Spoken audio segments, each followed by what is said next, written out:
On accueille maintenant Michael Papin de l'agence Palast et Geoffroy Desnaux de REI Habitat. Quand le promoteur REI Habitat confie aux agences d'architecture Palast et Déclic et Déclac et des calques, une opération mixte de 66 logements, commerces et services en R+5 avec une façade porteuse en pierre. La combinaison entre pierre et bois prend une nouvelle tournure.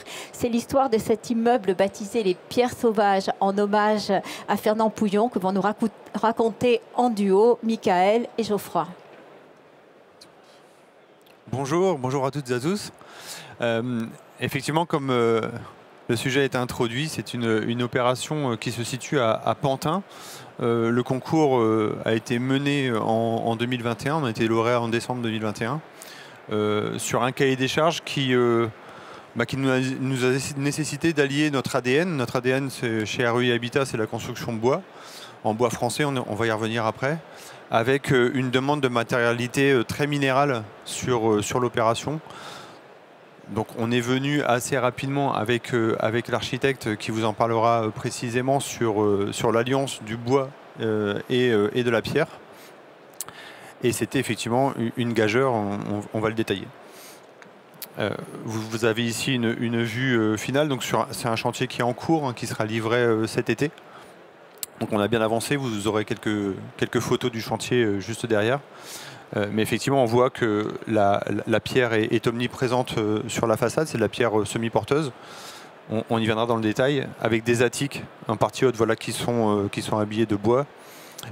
Et toute cette façade cache une ossature en poteau-poutre bois. Cette opération est située derrière la gare RER de Pantin. Quand la ville de Pantin a lancé ce concours, la ville a volontairement détaché notre opération de la future ZAC pour pouvoir en faire un démonstrateur et donc donner le degré d'exigence, donner un petit peu le niveau d'attente de la ville sur cette ZAC. Donc très vite, les ambitions ont été très importantes.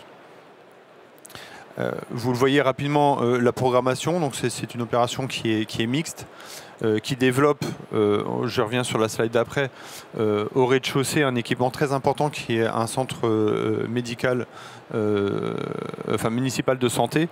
Donc c'est la pierre angulaire de ce programme au niveau de la ville, au niveau des services qui devaient être intégrés. Et puis sur ce socle, qui comprend également des commerces et des cabinets libéraux, nous avons monté 4 étages et des attiques qui développent du logement en accession et du logement social. Le tout posé sur un sous-sol, un sous-sol entier de parking. Les enjeux du projet, je le disais, la santé pour l'équipement de la ville, l'accès au logement. Sur la ville de Pantin, les prix de vente sont chartés, donc on a eu plusieurs gammes de prix de sortie avec des prix très maîtrisés. Et puis une ambition écologique avec des matériaux biosourcés et géosourcés. Les ambitions environnementales, je les décris rapidement ici. Alors, on va peut-être être étonné d'un RE niveau 25 seulement. Je rappelle qu'au niveau du concours, en fait, la RE était en train d'arriver, donc c'était pas une exigence dans le concours. On est en train, j'en parlerai après, de redétailler les calculs en phase d'exécution. Donc on a beaucoup d'espoir d'atteindre le niveau 2028. En tout cas, en construction, c'est le cas, mais en énergie, on est justement en train de basculer sur le réseau de chaleur urbain que développe la ville, qui devait arriver beaucoup plus tard que prévu que notre livraison et qui finalement arrive en fin d'année. Donc on va pouvoir se connecter dessus et pouvoir profiter d'une source d'énergie favorable. Les différents labels et certifications, vous les connaissez. On a surtout une démarche exceptionnelle qui est la démarche bâtiment durable francilien niveau or, qui est toujours pas atteint pour un logement.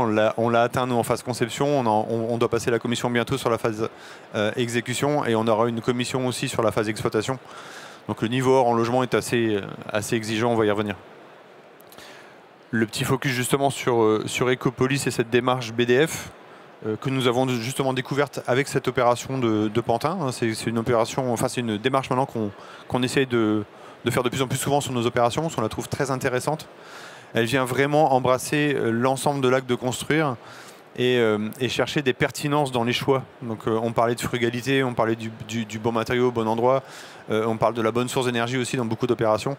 Et cette démarche du bâtiment durable francilien, en tout cas à notre sens, va un petit peu au-delà que de cocher des cases et aller dans le bon sens de l'énergie et des consommations, mais va aussi essayer d'appréhender la cohérence globale de tous les choix que l'on fait sur l'opération, que ce soit en termes de conception, d'exécution, de vie du bâtiment.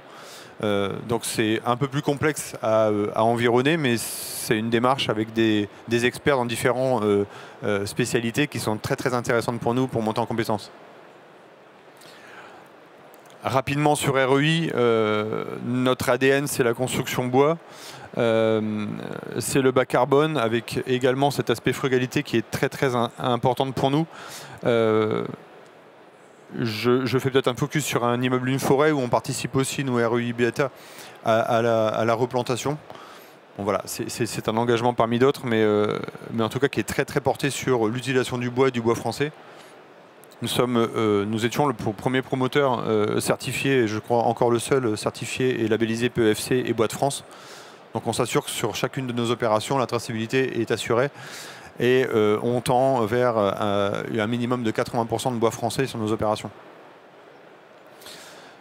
Rapidement, il vient illustrer un petit peu cette démarche. C'est quelque chose qu'on aime bien faire aussi sur nos opérations pour illustrer la provenance des matériaux. Donc, le bois, vous le voyez, il vient pour tout ce qui est les éléments de façade des usines d'ACDF qui sont dans le Jura. Pour les poteaux et poutres, alors les poutres sont en épicéa, les poteaux sont en bois de hêtre qui viennent des forêts de Manubois en Normandie. Et la pierre, nous sommes allés la chercher à la carrière du Clocher de Bonneuil dans l'Oise.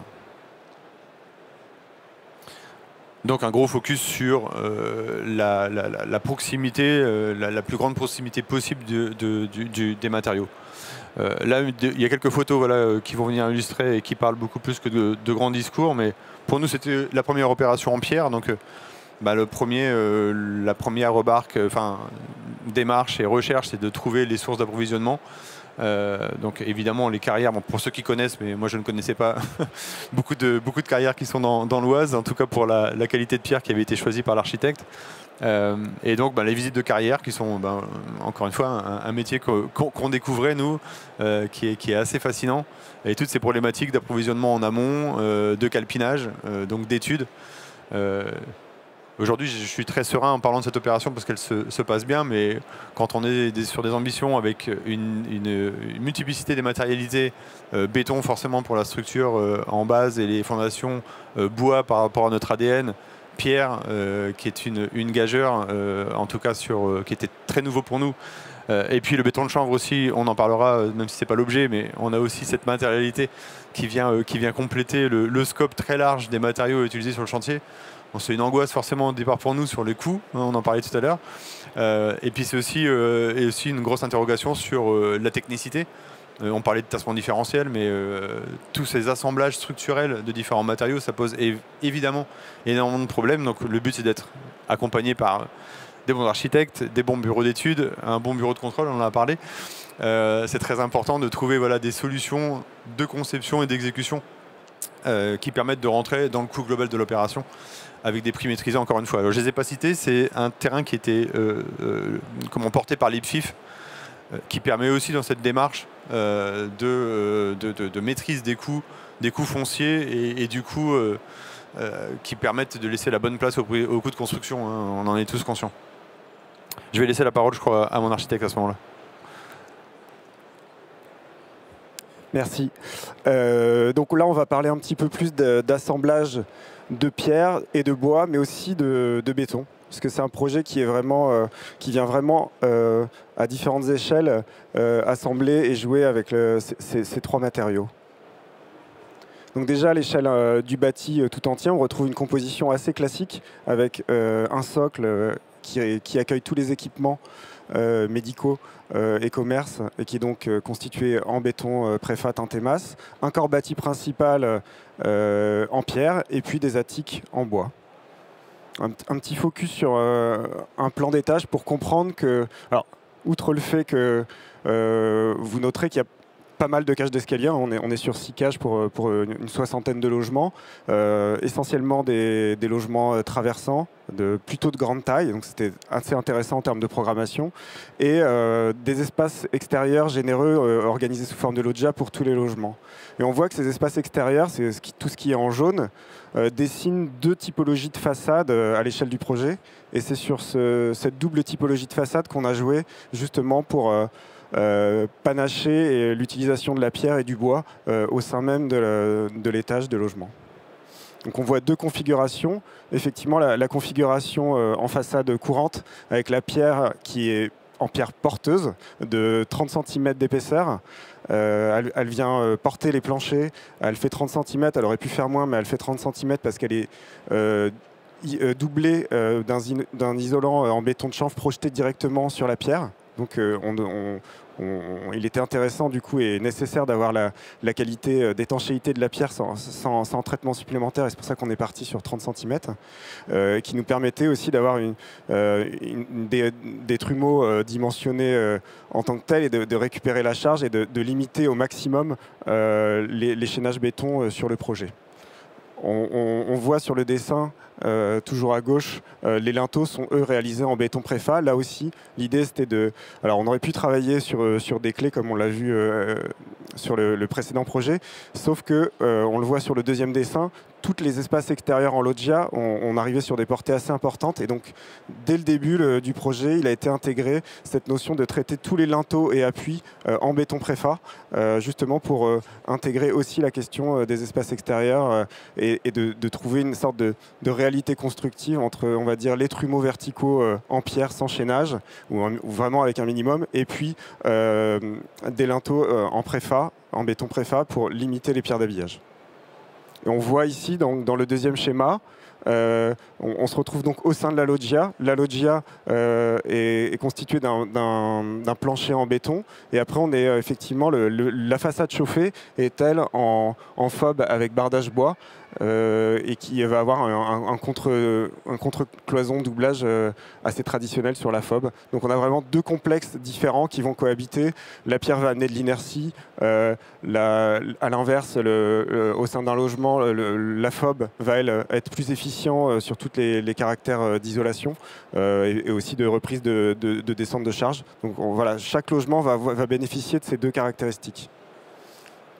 On voit des maquettes d'études avec vraiment cette idée d'un assemblage architectonique assez basique entre les éléments pierre et les blocs de pierre, les linteaux et les linteaux préfa. On a joué un peu avec la caractéristique de la pierre, donc du clocher Bonneuil qu'on avait été voir en amont du projet. Donc on est sur une pierre qui fait 140 cm de large, 30 cm d'épaisseur et 60 de haut. Donc c'était un peu une cote un peu maximale. Et c'est cette cote qu'on s'est donnée qui a calpiné pratiquement tout le projet. Voilà, ça c'est le détail d'exé. On voyait des linteaux appuis assez minimalistes sur les maquettes d'études.